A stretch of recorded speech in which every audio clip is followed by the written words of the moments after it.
Iron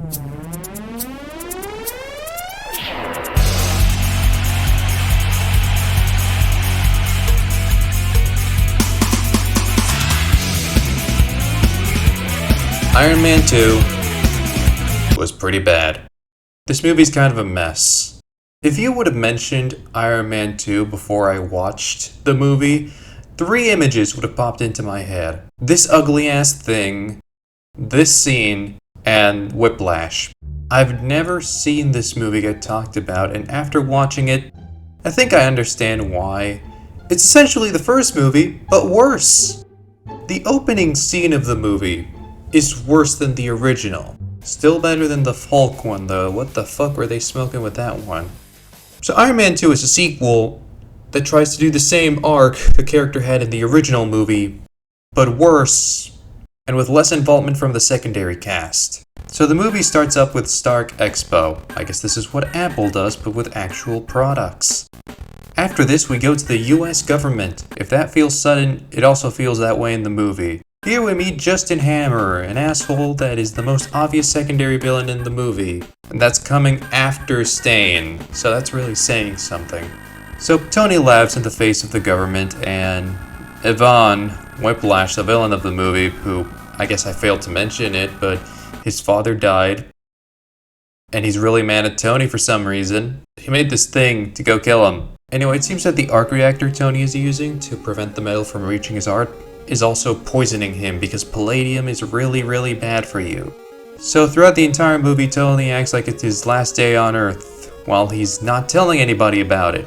Which is weird, considering the last movie, one of the main developments was that he was more open with people. You know, after his near-death experience. Anyway, he makes Pepper CEO of Stark Industries and...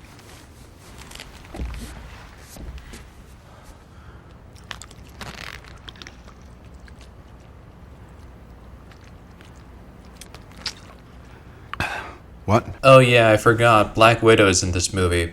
So, jumping ahead, according to the movie itself, she's here to evaluate if Tony is a good idea for the Avengers Initiative. Which is weird considering the current timeline. There's only like one other guy.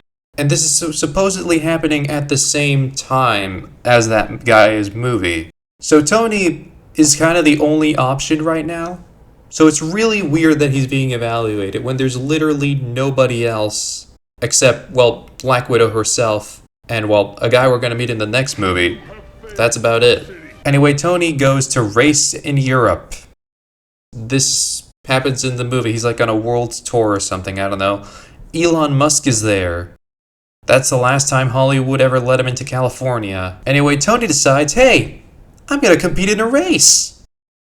For no reason. I'll be honest, this entire scene feels like it was made for a completely different version from the movie. It is shocking to me that Iron Man 1 only had an outline. Meanwhile, Iron Man 2 did have an actual script, but it has a scene like this. Yeah, this scene is really weird because Pepper and Happy are worried, and for some reason, Happy already has the suit before Whiplash shows up.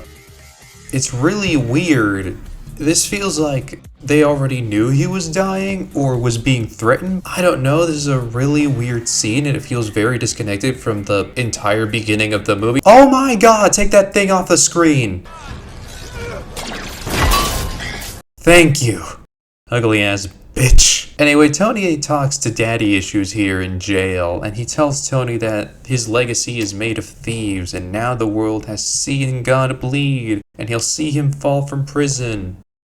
This is a very weird scene in the movie. This movie struggles with having a theme. Throughout the entire movie, it feels like the theme is legacies and what you leave behind. But in some scenes with Whiplash, it feels like the theme of the movie is about Tony being a god and believing himself to be God, which really contrasts with the rest of the movie. Then there's this very confusing scene which I'm surprised made it into the movie. During this scene, supposedly, Whiplash is getting busted out of prison to his surprise.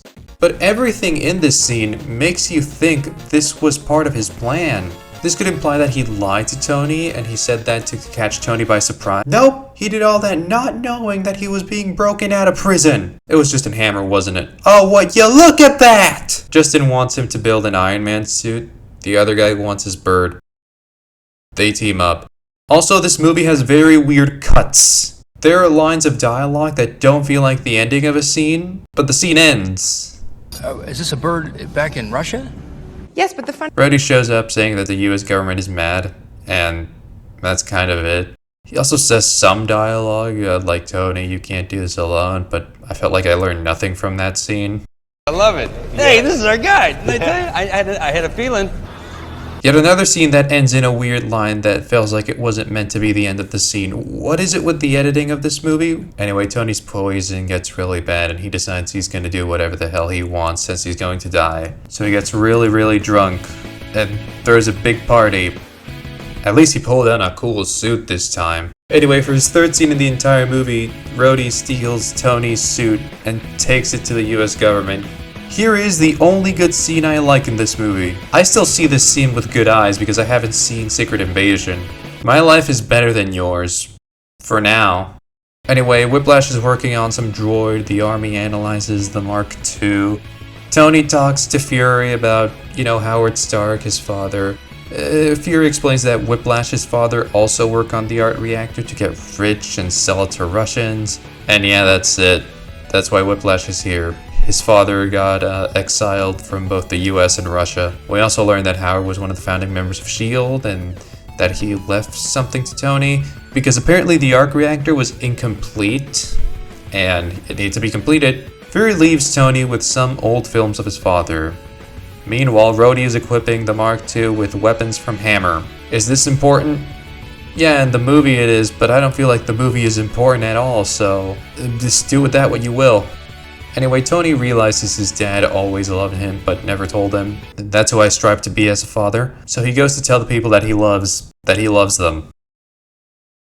And if I never got to express, and by the way, this is somewhat revelatory to me, and I don't care. I mean, I care, it would be nice. I'm not expecting you to look, here's what I'm trying to say. One rule of good writing, anyone can understand this. Every line of dialogue needs to do one of two different things. Move the story forward, or two, develop character. Tell us, the audience, something about who that person is. And really good dialogue can do both in a single line. If it doesn't do either of those two things, it is bad dialogue. And you know how you know it's bad? Because it's boring. Your brain will switch off, you'll stop paying attention. You know how Tony learned that he needed to express his feelings to people around him because of the trauma he got from getting kidnapped and almost dying?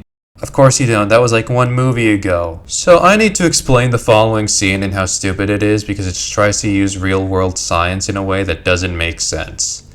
So according to the movie, Howard Stark discovered a new element back in, I don't know, the mid-70s, let's say. He made a model to help Tony rediscover this new element eventually. According to the movie, the element could not be synthesized.